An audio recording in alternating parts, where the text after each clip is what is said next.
नमस्कार दोस्तों, संभव क्लासेज में एक बार फिर आपका स्वागत। मैं हूं आपका दोस्त जी.आर. चौधरी। मैं फिर हाजिर हूं आपके लिए आपके काम का एक टॉपिक लेकर जो आपको जानना चाहिए, जिसके बारे में आपको नॉलेज होना चाहिए।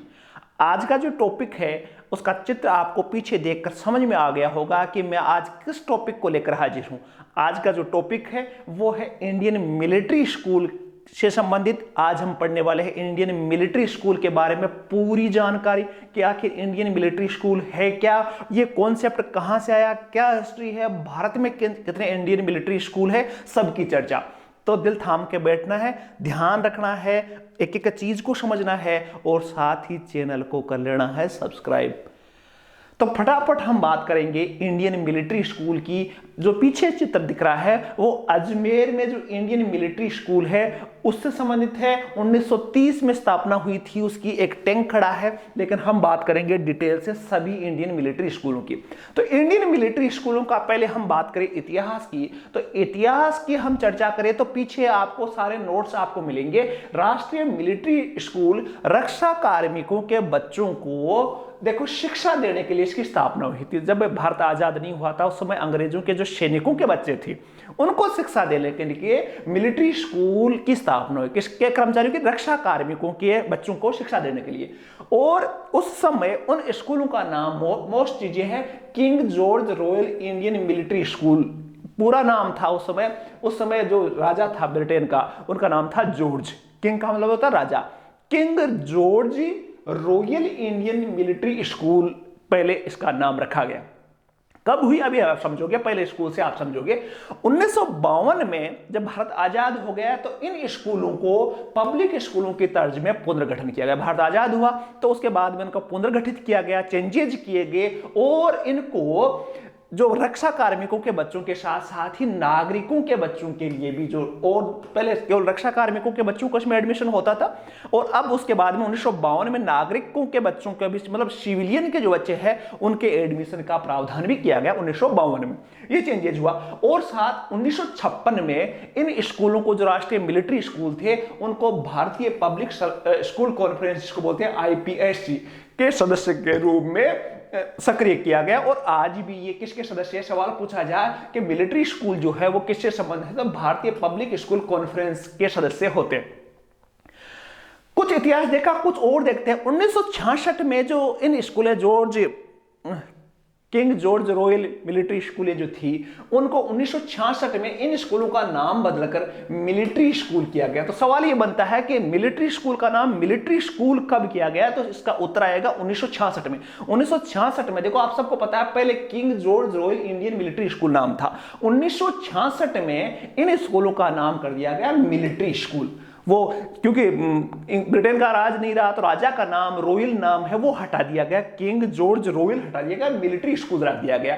और साथ ही इसके जो पुराना आदर्श वाक्य था, देखो 1966 से पहले जो मिलिट्री स्कूलें थी, किंग जॉर्ज रॉयल मिलिट्री स्कूलें थी, उनका जो ध्येय वाक्य था वो था खेल खेलो। याद रख लेना, खेल खेलो था, जिसको 1966 में चेंज कर दिया गया। और इसको चेंज करके किया गया, इसको सील परम भूषणम, जो आदर्श वाक्य है वो कर दिया गया। सील परम भूषणम का मतलब होता है कि जो चरित्र है वो ही सबसे बड़ा गुण होता है। किसी व्यक्ति में जो चरित्र है वो ही सबसे बड़ा गुण होता है, और इसको संस्कृत में बोलते हैं सील परम भूषणम। और ये इसका मिलिट्री स्कूल का आदर्श वाक्य कर दिया गया। सैनिक स्कूलों का आपको पता होगा कि सैनिक स्कूलों के बारे में हमने एक अलग वीडियो में इसके बारे में जाना था, तो उसका आदर्श वाक्य आपको याद होगा, उम्मीद कर रहा हूं याद होगा, मैं अभी बताऊंगा नहीं। देखो, ये स्कूलें पूर्णतः आवासीय विद्यालय है। जो मिलिट्री स्कूलें होते हैं टोटली आवासीय है।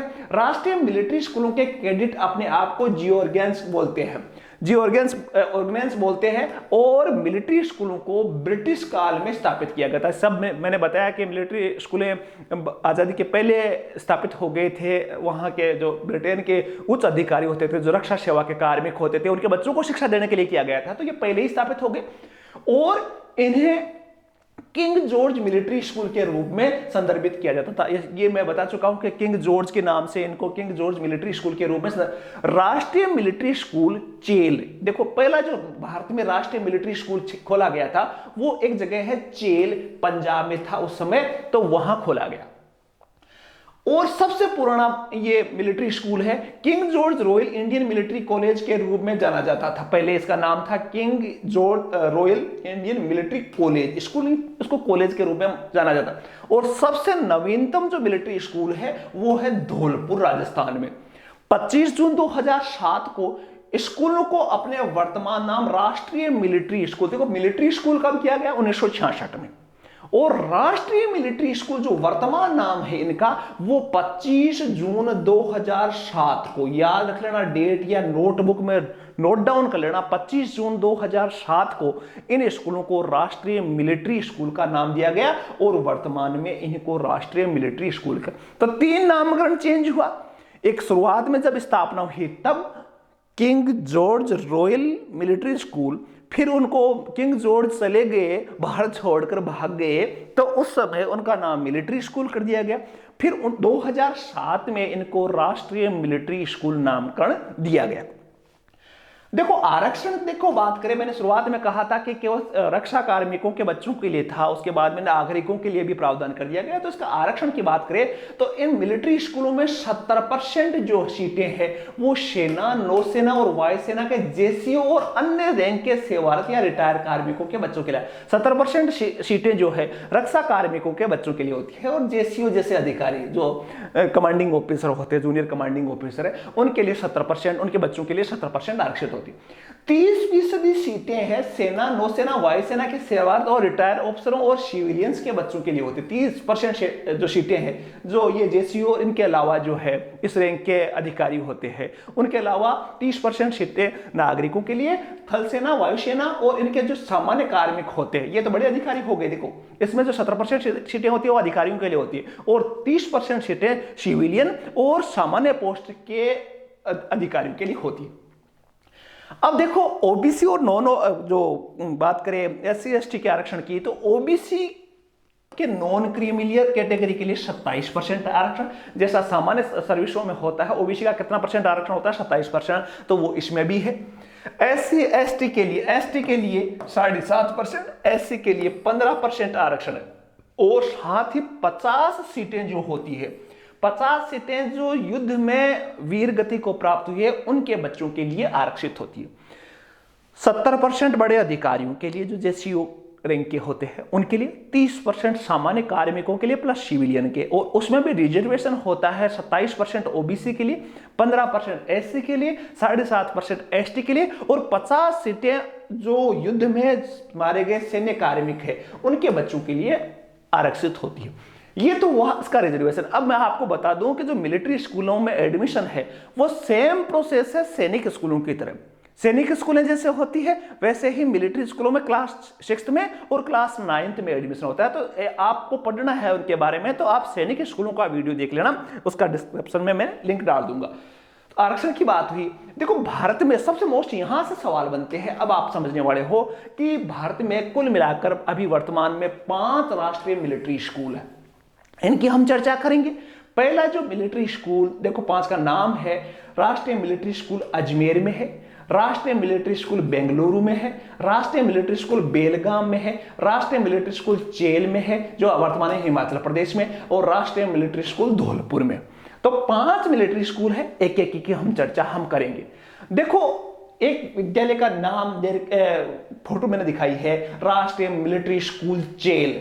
ये चेल हिमाचल प्रदेश में काफी सुंदर जगह है, ये चेल काफी अच्छी बिल्डिंग है जिसकी फोटो हम देख रहे हैं। इसके बारे में हम सबसे पहले, आप सबको पता है कि सबसे पुराना जो राष्ट्रीय मिलिट्री स्कूल है वो है राष्ट्रीय मिलिट्री स्कूल चेल, और इसकी स्थापना हुई थी 15 सितंबर 1925 को। 15 सितंबर 1925 को ये खुल गया था, वैसे इसकी स्थापना 1922 में नींव रखी गई थी। तो कई बार 2 बार सवाल आता है, तो 1922 आ रहा है तो इसकी नींव रखने क्या 3 साल में बढ़ के 15 सितंबर 1925 को सबसे पहले भारत में पहला राष्ट्रीय मिलिट्री स्कूल खोला गया। अब देखो इसकी साथ ही झेलम में भी खोला गया था, एक झेलम पाकिस्तान में है, वहां भी 2 मिलिट्री स्कूल खोले, तो पहला चेल में था और दूसरा था झेलम में, और वर्तमान में पाकिस्तान में चला गया है, तो उसकी अपने को बकवास करनी ही नहीं है, अपने को सवाल पूछने वाला। अब ये पाकिस्तान में है। किंग जॉर्ज पंचम, देखो जो ब्रिटेन के शासक थे किंग जॉर्ज पंचम के द्वारा दान की गई धनराशि से इन विद्यालयों की नींव तत्कालीन प्रिंस ऑफ वेल्स जो भारत में आया था, भारत 1922 में रखी गई थी। देखो इसका नाम king George royal military school जो था वो किंग जॉर्ज पंचम था उस समय शासक, तो उन्होंने पैसे डोनेशन किए थे और उसकी नींव जो है वो प्रिंस ऑफ वेल्स राजकुमार थे उनके द्वारा रखी गई थी। और ये जो राष्ट्रीय मिलिट्री स्कूल चेल है ये भारत का सबसे पुराना राष्ट्रीय मिलिट्री स्कूल है जिसकी स्थापना 1925 में 15 सितंबर को हुई थी। वैसे नींव की बात करें तो 1922 में। ये तो थी चेल की कहानी। चेल की कहानी और पढ़ते हैं कि चेल में क्या कुछ हुआ था। स्थापना के ये समय ये जो चेल में था वो नहीं था, ये जालंधर छावनी में कार्य करना प्रारंभ किया। शुरुआत में जालंधर में छावनी में ये एजुकेशन चलती थी मिलिट्री स्कूल की। शुरुआत में ये school king George royal Indian military college के रूप में जाना जाता है। स्कूल नहीं था, इसका नाम क्या था, कॉलेज था, ये मैंने पहले ही बताया। बाद में इस कॉलेज का नाम बदलकर किंग जॉर्ज स्कूल कर दिया गया, उसका नाम किंग जॉर्ज स्कूल कर दिया गया था। 1952 में नौगोंग जो बुंदेलखंड में है इसे स्थानांतरित कर दिया। 1952 में इसको कहां कर दिया गया, बुंदेलखंड में स्थानांतरित कर दिया। पहले ये कहां थी, जालंधर में था। 1960 में इसे वापस चेल हिमाचल प्रदेश में, तो 1960 में इसको वापस ट्रांसफर किया गया, हिमाचल प्रदेश में स्थानांतरित कर दिया। और जनवरी 1966 को इस स्कूल का नाम बदलकर मिलिट्री स्कूल चेल कर दिया गया और 2007 में राष्ट्रीय मिलिट्री स्कूल कर दिया गया। ये मैंने पहले बताया है। तो पहले देखो जालंधर में था, उस कॉलेज चलता था, कॉलेज के नाम से मशहूर था जो king George royal military college था ये। उसके बाद में इसको बुंदेलखंड में एक जगह है नौगोंग, तो वहां स्थानांतरित कर दिया गया। 1960 में इसको वापस चेल हिमाचल प्रदेश में लाया गया और 1966 में इसका नाम बदल कर दिया गया मिलिट्री स्कूल चेल। और वर्तमान में 2007 में 25 जून को इसका नाम कर दिया गया राष्ट्रीय मिलिट्री स्कूल चेल। अब भाई इससे ज्यादा जानकारी तो आवश्यकता नहीं होगी आपको। इस स्कूल की स्थापना सबको पता है सैन्य अधिकारियों के लड़कों को मुफ्त शिक्षा देने के लिए हुई थी। विशेष शिक्षा प्रमाण पत्र सहित विभिन्न सैन्य परीक्षाओं के लिए तैयार करने के उद्देश्य से की गई थी। इसका जो उद्देश्य था वो ये था कि सेना के बड़े अधिकारियों के बच्चों को मुफ्त में शिक्षा देना और उनको सेना में अच्छी पोस्टों पर भेजने के लिए प्रिपरेशन करवाना, ये मिलिट्री स्कूलों का उद्देश्य था। पाठ्यक्रम अंग्रेजी माध्यम में और सैन्य आवश्यकता पर आधारित होता है। अंग्रेजी माध्यम में विद्यालय संचालित होते हैं और साथ में सेना से संबंधित ज्ञान दिया जाता है। तो सैन्य आवश्यकता, सितंबर 1922 में इस स्कूल के सशस्त्र सेना बल के अधिकारियों और नागरिकों को बेटों को शिक्षा प्रदान करने 1952 में मैं पहले बताया कि नागरिकों के लिए बच्चों को भी इसमें एडमिशन देना प्रारंभ किया गया। 10+2 परीक्षा योजना के तहत यहाँ छात्र अध्ययन करते हैं और ये स्कूल केंद्रीय माध्यमिक शिक्षा बोर्ड से संबंध है। किससे संबंधित होती है ये, सीबीएसई का पैटर्न यहाँ चलता है, सीबीएसई से संबंधित होती है। और कक्षा 6 और कक्षा 9 में प्रवेश के लिए राष्ट्रीय मिलिट्री स्कूल संयुक्त प्रवेश परीक्षा का आयोजन होता है। 2 जगह एडमिशन होता है, 6ठी क्लास में होता है या 9th क्लास में, और इसका एग्जाम जो होता है राष्ट्रीय मिलिट्री स्कूल संयुक्त प्रवेश परीक्षा के नाम से जाना जाता है। और उस परीक्षा में विभिन्न प्रकार के पेपर होते हैं, मेंटल एबिलिटी होती है, गणित होती है, जीके होता है, इस प्रकार का पेपर होता है। उसके बाद में इंटरव्यू होता है और उसके बाद में बच्चों का सिलेक्शन किया जाता है। तो सिलेक्शन प्रक्रिया काफी ठीक है इसकी, बहुत योग्य बच्चे सिलेक्ट हो पाते हैं। 1952 की घटना याद रख लेना, इसमें नागरिकों के लिए प्रवेश शुरू किया था। 2007 में राष्ट्रीय मिलिट्री स्कूल चेंजेज हुआ। 1960 और 1966 की घटना याद रख लेना। दूसरा जो स्कूल है राष्ट्रीय मिलिट्री स्कूल, वो बात करने वाले हैं अजमेर की। राष्ट्रीय मिलिट्री स्कूल अजमेर का जो चित्र है, शानदार बिल्डिंग, बहुत ही शानदार उम्दा बिल्डिंग जो है वो राष्ट्रीय मिलिट्री स्कूल अजमेर की दिख रही है आपको। थोड़ी सी चर्चा अजमेर मिलिट्री स्कूल के बारे में करें तो अजमेर जो राष्ट्रीय मिलिट्री स्कूल है उसकी स्थापना 1930 में 15 नवंबर 1930 को ही, डेट राइट डाउन कर लेना, 15 सितंबर 1930 को इसकी स्थापना हुई राष्ट्रीय मिलिट्री स्कूल अजमेर की। और इसके लिए भी देखो, इसकी शिक्षा देखो कार्मिकों के बेटों के लिए, रक्षा कार्मिकों के बेटों के लिए George royal Indian military school के नाम से इसकी स्थापना हुई। अंग्रेजी माध्यम का था, रक्षा मंत्रालय का ए श्रेणी का स्कूल है ये स्कूल केंद्रीय माध्यमिक शिक्षा बोर्ड सीबीएसई से संबंधित है। इस मिलिट्री का प्रबंधन केंद्रीय नियामक परिषद सीजीएस जो कि यहां देखो मंत्रालय के प्रमुख सचिव के अधीन है द्वारा किया जाता है। बहुत महत्वपूर्ण बात आ रही है कि जो मिलिट्री स्कूल होते हैं वो उनका नियम कौन बनाता है, तो इस स्कूल का जो प्रबंधन करता है, नियमन करता है, वो केंद्रीय नियामक परिषद, ध्यान रख लेना, केंद्रीय नियामक परिषद जिसको सीजीसी बोलते हैं, उसके द्वारा किया जाता है। और ये जो सीजीसी है वो रक्षा मंत्रालय के प्रमुख सचिव, रक्षा सचिव के अधीन काम करती है। जो सीजीसी होती है वो रक्षा सचिव उसका मुखिया होता है और यही इनका प्रबंधन करता है। इस विद्यालय में 13% आरक्षण आम नागरिकों के लिए सुरक्षित रखा गया है। जो अजमेर मिलिट्री स्कूल की बात करें तो नागरिक, सामान्य नागरिकों के लिए कितने परसेंट बच्चे, सिविलियन के कितने परसेंट बच्चे जा सकते हैं, 13%। रिजर्वेशन की बात की थी ना, 70, 30, 27, 15, 7.5, आपको याद आ रहा होगा। तो 30 में से 13% जो आरक्षण है वो नागरिकों के लिए किया गया है। राष्ट्रीय मिलिट्री स्कूल अजमेर में प्रवेश 6 में होता है और 11 में प्रवेश होता है, और इसमें 6 से 9, जो 6 और 9 में प्रवेश परीक्षा के आधार पर होता है। और यदि कक्षा 11 में प्रवेश लेना है तो 10वीं के जो अंक आते हैं उन अंकों के आधार पर इसमें एडमिशन होता है। 6ठी में एडमिशन हो सकता है, 9th में एडमिशन हो सकता है और 11th में एडमिशन हो सकता है। अजमेर वाले में एक नई चीज की सीजीसी की, जिसका मुख्य रक्षा सचिव जो होता है उसका अध्यक्ष होता है। ए श्रेणी का स्कूल है, सभी ए श्रेणी के स्कूल है, और साथ ही साथ जो 13% आरक्षण है वो आपको याद रखना है। यह था अजमेर मिलिट्री स्कूल। कभी अजमेर जाना हो तो इस स्कूल को देखना आप। अब बात करें एक और मिलिट्री स्कूल जिसका नाम है बेंगलोर मिलिट्री स्कूल। ये जो चित्र है शानदार, देखो आप, बिल्डिंग, इसमें राष्ट्रीय ध्वज लहरा रहा है, ये स्कूल है राष्ट्रीय मिलिट्री स्कूल बेंगलोर। तो बेंगलुरु के जो राष्ट्रीय मिलिट्री स्कूल है उसकी चर्चा हम कर लेते हैं। राष्ट्रीय मिलिट्री स्कूल बेंगलुरु की स्थापना 1946 में, आजादी से थोड़े दिन पहले राष्ट्रीय मिलिट्री स्कूल बेंगलुरु की स्थापना हुई। दक्षिण भारत में है बेंगलुरु, तो दक्षिण भारत के रक्षा कार्मिकों व बेटों को लिए ये है। इसका नाम भी मिलिट्री कॉलेज था पहले, और बाद में मिलिट्री स्कूल जैसा है, दूसरे जैसे अजमेर वाला हो चाहे चेल का हो, सेम डिटेल इसकी है। चौथा जो मिलिट्री स्कूल है वो राष्ट्रीय मिलिट्री स्कूल बेलगाम है। इसकी स्थापना 30 दिसंबर 1945, स्थापना याद रखना, बाकी डिटेल सेम है। इसको ये भी इंडियन मिलिट्री कॉलेज के नाम से जानी जाती थी। 26 जनवरी 1950 को स्कूल का नाम बदलकर किंग जॉर्ज मिलिट्री स्कूल कर दिया गया। पहले कॉलेज था किंग जॉर्ज, देखो पहले उसका जो नाम था वो था king George 6th royal Indian military college. नाम में चेंजेज आ रहा है, देखो नाम अलग अलग लिखे हुए, तो चेंजेज आ रहा है। 1950 को, 26 जनवरी 1950 को जब संविधान लागू हुआ तो उसका नाम जॉर्ज मिलिट्री स्कूल कर दिया गया, और उसके बाद में जैसे जैसे नाम चेंजेज हुए तो इसका भी नाम चेंज हो गया, और 2007 तक आते आते राष्ट्रीय मिलिट्री स्कूल बन गया। बेलगाम की देखो, बेलगाम की स्कूल देखिए। लास्ट जो मिलिट्री स्कूल है वो धौलपुर का मिलिट्री स्कूल है, और ये एक जैसे महल में है, महल में बना हुआ है राष्ट्रीय मिलिट्री स्कूल धौलपुर। देखते हैं इसका क्या खास बात है। राष्ट्रीय मिलिट्री स्कूल धौलपुर है, उसकी स्थापना 16 जुलाई 1962 को हुई। तो एकमात्र राष्ट्रीय मिलिट्री स्कूल धौलपुर एक ऐसा मिलिट्री स्कूल है जिसकी स्थापना भारत की आजादी के बाद हुई। तो याद रख लेना डेट, 16 जुलाई 1962 को की गई। ये सबसे छोटा मिलिट्री स्कूल और सबसे नवीन मिलिट्री स्कूल, सबसे छोटा भी है और सबसे नया भी है। छोटा है तो नया है। स्वतंत्रता के बाद स्थापित केवल एक ही स्कूल है अब तक, और वो है धौलपुर मिलिट्री स्कूल।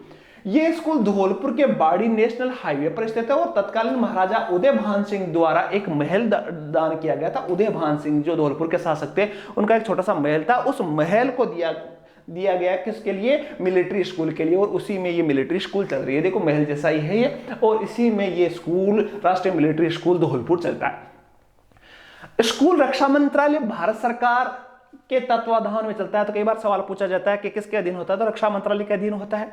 और रक्षा मंत्रालय में भी रक्षा सचिव के बारे में मैंने अभी आपको बताया था। स्कूल का उद्देश्य है बच्चों में गुणात्मक शिक्षा प्रदान करना और सैनिक शिक्षा प्रदान करना, ताकि वो सेना में अपना कैरियर आजमा सके। और मिलिट्री स्कूल से निकले हुए बच्चे बहुत बढ़िया पोस्टों पे सेना में अपनी सेवाएं दे रहे। इनके जो बच्चे हैं वो उनको कैडेट्स कहा जाता है। जैसे सैनिक स्कूल के बच्चों को कैडेट कहा जाता है, तो वैसे इनके बच्चों को भी कैडेट कहा जाता है। कक्षा 6 से 12 तक यहाँ अध्ययन करवाया जाता है और एक आवासीय विद्यालय है और सीबीएसई से मान्यता प्राप्त होती है, अंग्रेजी मीडियम के विद्यालय होते हैं। तो 5 जो सैन्य मिलिट्री स्कूल है, 5 मिलिट्री स्कूल की आप देखो बेसिक चीजें जो है, देखो 2 चीजों पे आप ध्यान देना, स्थापना कब हुई है, कहां, और साथ में इनका नाम किस प्रकार चेंजेज हुआ। इससे ज्यादा आपसे पूछा नहीं जाता। चेल जो है वो आपको जगह पूछी जा सकती है, ये कहाँ है, बाकी आप सबको पता है कौन कौन सी कहाँ है। अजमेर है तो राजस्थान में है, धौलपुर। एक राजस्थान एक ऐसा राज्य है जहाँ 2 मिलिट्री स्कूल है, वो पूरे भारत में मात्र 5 है, उसमें से 2 है केवल राजस्थान में। तो काफी भाग्यशाली राजस्थान है मिलिट्री स्कूलों के मामले में। और ये स्कूल काफी शानदार है और ये वीडियो भी आपके लिए काफी उपयोगी है। तो ये थी आज की जानकारी मिलिट्री स्कूलों के संबंधित। एक बार वीडियो नहीं समझ में आया तो एक बार और देखना आप ध्यान से, मनोयोग से, और कुछ चीजें आधे पन्ने पे आप लिख सकते हो, छोटी छोटी। मैंने तो बहुत मातापची करके लिखी है इनको, लेकिन आपके 5 मिनट में इनकी चीजें एक जगह लिख सकते हो। और इससे संबंधित कब जब भी सवाल आए तो आपको सेकंडों में उत्तर आ जाना चाहिए, इससे बाहर सवाल आते नहीं अमूमन। तो वीडियो कैसा लगा कमेंट करके मुझे जरूर बताना। ये था आपकी इंडियन मिलिट्री स्कूलों का नॉलेज। आशा है वीडियो पसंद आएगा, और वीडियो पसंद आए तो वीडियो को शेयर जरूर करें, क्योंकि उसमें आपको कोई खर्चा लगने वाला नहीं है। ऐसे ही दमदार और शानदार और ज़बरदस्त वीडियो लेकर मैं आता रहूँगा, लेकिन आपका प्रेम, स्नेह और प्यार यूं ही मिलता रहे। एक नई वीडियो के साथ जल्द मिलेंगे, तब तक के लिए शुभ रात्रि, जय हिंद, जय भारत।